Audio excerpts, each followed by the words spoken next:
তাও যদি মনে করো যে চালা বা টোটো বা কিনতে চাও কেউ, এখন ফাইন্যান্সেও টোটো পাওয়া যাচ্ছে। আমি বন্ধন থেকে লোন তুলে কিনছি আর কি টোটোটা। साल प्लस हो गया है दीदी टोटो चला रहे, ऐसा कोई दिक्कत या फिर प्रॉब्लम हुआ है कि रास्ता पे टोटो चलाने के टाइम पे? প্রথম তো একটু ভয় লাগছিল, মার্কেটে অনেকটাই জ্যাম। ড্রাইভিং মানেই খুব কঠিন জিনিস।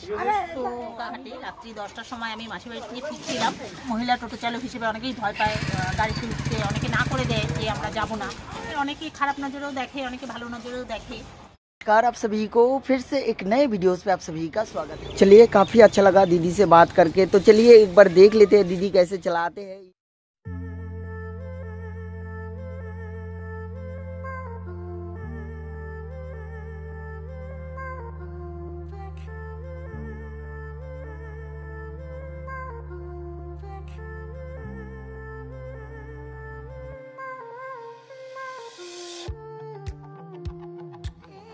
देखने के बाद बाकी में होश ही उड़ने वाला है, क्योंकि आज की जो टॉपिक है वो कोई टेक्निकली या फिर कोई प्रॉब्लम सॉल्व करने वाला वीडियोस नहीं है।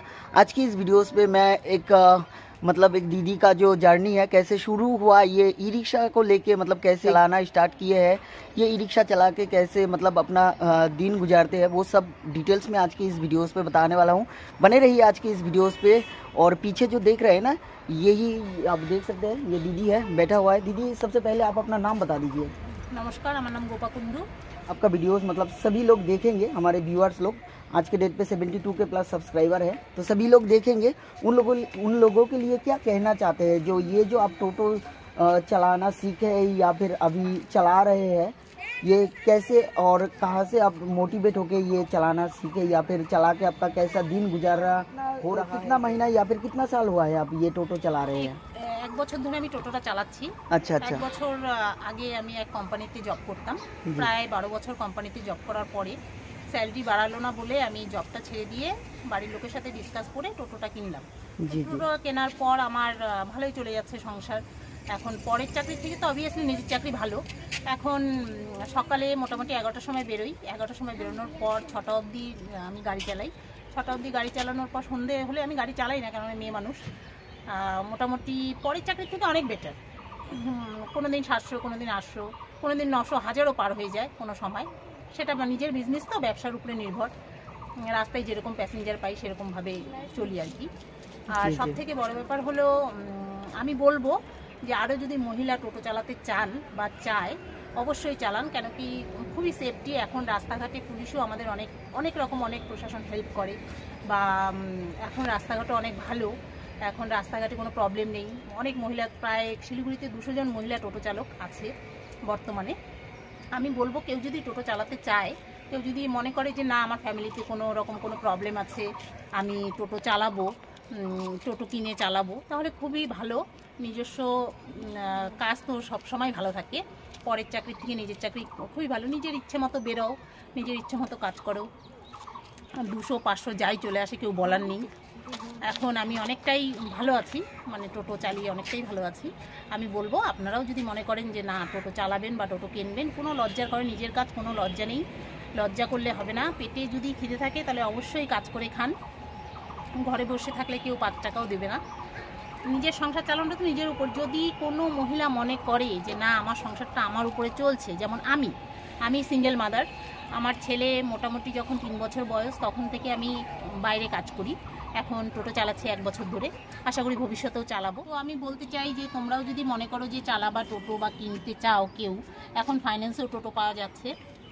আমি বন্ধন থেকে লোন তুলে কিনছি আর কি টোটোটা। এখন ফাইন্যান্সও অনেকে দিচ্ছে। কারো যদি ফিনান্সিয়াল প্রবলেম থাকে যে না আমি ক্যাশ নিতে পারবো না, আমি কিস্তিতে নেব, সেরকমও যদি তোমরা যদি মনে করো যে না চালাবা টোটো বা চালাতে চাও, তাহলে অবশ্যই চালাও। কোনো ভয় নেই, রাস্তাঘাটে কোনো প্রবলেম নেই। আমাদের সঙ্গে প্রশাসন আছে। সবার প্রথমে টোটো চালক আমাদের শক্তিগড়ের মুনিয়াদি। এখন অনেক মহিলাই টোটো চালাচ্ছে, 200 জন মহিলা। তো আমি বলবো যে তোমরা সবাই টোটো চালাতে যদি চাও তাহলে চালাও, কোনো প্রবলেম নেই। जैसे कि आप लोगों ने सुना, दीदी ने फाइनेंस करके ये ई रिक्शा को लिया है। आप भी ले सकते हैं। अगर आपके पास कैश नहीं है तो फिर आप भी लोन के ज़रिए आप अपना पसंदीदा ई रिक्शा को ख़रीद सकते हैं और आपका परिवार को बढ़िया तरीके से चला सकते हैं। देखिए ये जो काम है ये लज या फिर शर्म की कोई बात नहीं है। आपके टाइम के हिसाब से आप खुद चलाओ, खुद पैसा कमाओ। और इस तरीके का वीडियोस हमारे चैनल पे देखने के लिए आप ज़्यादा से ज़्यादा कमेंट करें और हमारे चैनल को सब्सक्राइब करना ना भूलें, क्योंकि हमारे इस चैनल पे ई रिक्शा से रिलेटेड वीडियोस अपलोड करता रहता हूँ। और दीदी जैसे कि बताया कि ये टोटो चला के अभी तो फ़िलहाल खुश है शायद, फिर भी एक बार बात पूछ लेते हैं दीदी से कि अब टोटो चलाने के बाद से और पहले जब अब मतलब चलते थे उस टाइम से और अभी क्या फ़र्क है? ফরাক তো হ্যাঁ, অনেকটা ডিফারেন্স। কেন কি পরের চাকরি হয়, একদিন যদি ছুটি করো তাহলে পরে অনেক রকম অনেক কথা শুনতে হয় মালিকের। এখন নিজের চাকরি, তার মধ্যে হলো আমার ছেলে প্রায় 3 বছর বয়স থেকে আমি বাড়িতে রেখে ওকে কাজ করছি। এখন আমার ছেলে 20 বছর বয়স, ও মেডিকেল লাইন নিয়ে পড়াশোনা করছে, ল্যাব টেকনিশিয়ান নিয়ে ল্যাবে কাজও করছে। এখন প্রায় আমার ছেলে 20 বছর বয়স। তো আমি বলবো এরকম কষ্টের জীবন অনেকেরই আছে, যে কষ্ট করে সংসার চালাচ্ছে। আমি বলবো যে তোমরা সব থেকে ভালো এই টোটো চালিয়ে রোজগার করে নিজের চাকরি, কেউ বলার নেই। পরের চাকরি তো টাইম মতো যেতে হবে, টাইম মতো আসতে হবে। তো নিজের চাকরির মধ্যে কোনো টাইম নেই, যখন ইচ্ছা তখন তুমি বেরো, যখন ইচ্ছা তখন বাড়িতে ঢুকো, কেউ বলারও নেই। আর কারো যদি সংসার থেকে সেরকম কথাবার্তা আছে যে না বাইরে গেলে পরে হবে না, টোটো চালানো এটা লজ্জার বিষয়, কোনো লজ্জার বিষয় নেই। বাইরে গেলেও বাইরে যদি কাজ করি, আমি 8-9 ঘন্টা আমি এক জায়গায় বসে থাকি, কাজেই গাড়ি চালালেই যে খারাপ আর ঘরে থাকলেই যে ভালো সেটা না, যে এটা যার যেটা অভিরুচি। তো সংসার যদি মনে করো যে তোমরা এরকম ই রিক্সা চালাবা বা চালাতে चाओ তাহলে অবশ্যই नामते पारो। चलिए और एक बात दीदी से पूछते हैं कि आज की डेट पे सिलीगुड़ी के जैसे जगह पे इतना ट्रैफिक भीड़ भाड़ एरिया पे जो टोटो चलाते हैं सुबह से लेके शाम तक, यहाँ पे भीड़ तो काफ़ी ज़्यादा है सिलीगुड़ी जैसा एरिया पे। बाकी स्टेट और बाकी जो जगह है वो सब की तो मुझे पता नहीं, लेकिन सिलीगुड़ी पे ना ट्रैफिक बहुत ही ज़्यादा है। तो दीदी से एक बार पूछ लेते हैं कि उनको डर या फिर कोई ऐसा प्रॉब्लम मतलब रास्ते पे होता है या फिर नहीं। 1 साल प्लस हो गया है दीदी टोटो चला रहे, ऐसा कोई दिक्कत या फिर प्रॉब्लम हुआ है कि रास्ता पे टोटो चलाने के टाइम पे? প্রথম তো একটু ভয় লাগছিল, মার্কেটে অনেকটাই জ্যাম। আচ্ছা আচ্ছা, মার্কেট প্রচণ্ড পরিমাণে মার্কেট জ্যাম থাকে। তো চালাতে চালাতে অবশ্য অভিজ্ঞতা হয়েই যায়। ভিড়ের মধ্যে ভয় করলেই ভয়।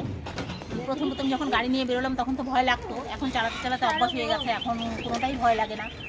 তো ভিড় অবশ্যই আছে মার্কেটে, গাড়ি চালালে প্রচণ্ড ভিড়। আমি মেডিকেল লাইনে গাড়ি চালাই, মার্কেটেও যাই। এখন টোটোর কোনো নাম্বারের ব্যাপার নেই, আমাদের মহিলাদের জন্য নেই আর কি। আমাদের মহিলাদেরকে প্রশাসন কিছু বলে না। কত রুট আছে, যেমন ট্রাফিক আছে, রুলস মেনেই চলতে হয়। তো আমরাও রুলস মেনেই চলি। আর মার্কেটে ভিড় ভাট্টা এটা সব নিজের উপরে। আস্তে আস্তে গাড়ি চালালে পরে খুবই ভালো। প্রচণ্ড পরিমাণে যদি স্পিড না থাকে গাড়িতে, অবশ্যই লিমিট রেখে গাড়ি চালানো ভালো। ডান দিক বাঁ দিক দেখে গাড়ি চালাতে হয়। তো পুরুষদের ক্ষেত্রে যেটা, পুরুষদের অভিজ্ঞতা অনেকটাই বেশি থাকে, মহিলাদের কম। তো যাই হোক, ড্রাইভিং মানেই খুব কঠিন জিনিস। তো আমি বলবো যে সবাই সাহস করে যদি রিক্সা চালাতে চাও, কোনো ভয় নেই, রাস্তার মধ্যে কোনো ভয় নেই। ট্রাফিক আছে, পুলিশ আছে, এমনকি তুমি যদি কোনো সময় কোনো বিপদে আটকেও যাও, অনেক ভাইয়েরা আছে যেমন দৌড়ে আসে। একদিন আমার এরকম হলো নৌকাঘাটে, রাত্রি 10টার সময় আমি মাসির বাড়ি থেকে ফিরছিলাম, তখন টায়ার পাংচার হয়ে যায়। তখন আমি নতুন, তখন আমি পাল্টাতে পারি না, মনে অনেকটাই ভয় লাগছিল। তখন কোথা থেকে 3-4টা ছেলে এসে বললো, দিদি আমরা ঠিক করে দিচ্ছি, তুমি দাঁড়াও। তো যার কেউ নেই তার ভগবান আছে। তো আমি ওখানে ভয় পেয়ে গেছিলাম, নতুন তখন টোটো চালক আমি। তো যাই হোক, 3টা ভাই এসে আমাকে তাড়াতাড়ি করে টায়ার চেঞ্জ করে দিল, আমি বাড়ি আসলাম। তো এরকম ভয়ের কোনো কারণ নেই, মানে কেউ পাশে কেউ না কেউ থাকেই। আমাদের শিলিগুড়ি শহরে এখন এরকম কেউ নেই যে মানুষের বিপদে হেল্প করে না, অবশ্যই করে। তো তোমরা কোনো রকম কোনো প্রবলেম মনে না করেই রিক্সা চালাতে পারো। आज की वीडियो उनके लिए है जो कुछ करना चाहते हैं, लेकिन बहुत सारा ऐसा भी लोग हैं जो करने नहीं देते हैं। तो आज की जो वीडियो है देखने के बाद शायद आपको बहुत कुछ समझ में आ ही गया है। एक औरत होके इतना कुछ कर रहे हैं, अपना फैमिली चला रहे हैं। चलिए दीदी के मुंह से ही सुन लेते हैं कि पैसेंजर लोग जब इनके ई रिक्शा पे बैठते हैं, एक औरत होने के नाते इनके पैसेंजर लोग इनको कुछ कहते हैं, क्या डर लगता है, कैसे चलाते हैं, आगे चल के कुछ हो ना जाए, ऐसा कुछ बोलते हैं क्या नहीं? चलिए दीदी के मुंह से सुन लेते हैं। অনেকেই ভয় পায়, মহিলা টোটো চালক হিসেবে অনেকেই ভয় পায়, গাড়িতে উঠতে অনেকে না করে দেয় যে আমরা যাব না, গাড়িতে যাব না আমরা, মহিলা টোটো চালক ভয় পায়। আবার অনেকেই আছে যারা মহিলাদের গাড়িতে চড়তেই অনেকটা ভালো, মহিলারা অনেক মহিলা প্যাসেঞ্জার আছে যে না মহিলা প্যাসেঞ্জার দেখলে পরে, বা অনেক পুরুষরাও আছে যে অনেক মনে করে যে না মহিলা কষ্ট করে খাচ্ছে, ঠিক আছে আমি ছেলে টোটোতে উঠবো না, আমি মহিলা টোটোতেই উঠে যাবো, 2 টাকা উনারই হোক। বা অনেক দাদারা আছে যেমন বলে যে আপনাকে দেখে খুব ভালো লাগছে, আপনি টোটো চালাচ্ছেন, আপনি ভয় পাচ্ছেন না টোটো চালাচ্ছেন রাস্তায়। হ্যাঁ, তখন বলি যে না ভয়ের তো কোনো কারণ নেই, গাড়ি চালিয়ে খাচ্ছি, এখন রোজগার করে খাচ্ছি, নিজের কষ্ট নিজের উপার্জন। তো যাই হোক, অনেকেই অনেক কিছু বলে, অনেকে খারাপ নজরেও দেখে, অনেকে ভালো নজরেও দেখে। সবার বললাম আমি প্রথমেই যার যেটা অভিরুচি, কেউ খারাপ বলে কেউ ভালো বলে। তো আমি বলবো যে লোকের কথায় কান না দিয়ে নিজের পায়ে দাঁড়ানোটাই আমি বেস্ট মনে করবো।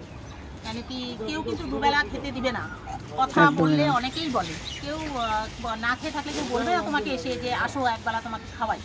কাজেই নিজের রোজগার নিজে করো, লোকের কথা শুনে কোনো লাভ নেই। আমিও প্রথম অনেকটাই লজ্জা পেতাম, এখন দেখি যে না এগুলো কোনো ম্যাটার করে না আমার কাছে। তো যাই হোক, আমি বলবো যে তোমরা কোনো দিকে কোনো কান্না দিয়ে, অনেকে ভালোও বলবে অনেকে খারাপও বলবে, তো যাই হোক তোমরা চালাও, গাড়ি চালাতে পারো, সে যদি থাকে তোমরা চালাতে পারো। आज की इस वीडियोस को कंप्लीट वॉच करने के बाद आपको क्या सीखने को मिला है ज़रूर कमेंट करके बताइए। अगर आप हमारे चैनल पे पहली बार आए हैं तो चैनल को सब्सक्राइब कीजिए, बगल में जो बेल आइकन है उसे प्रेस करके ऑल पे सिलेक्ट करना ना भूलें, क्योंकि हमारे इस चैनल पे ई रिक्शा से रिलेटेड वीडियोस अपलोड करता रहता हूँ। मैं मिलता हूँ अगले वीडियोस पे, तब तक के लिए अच्छे से रहिए, खुश रहिए, बाय बाय।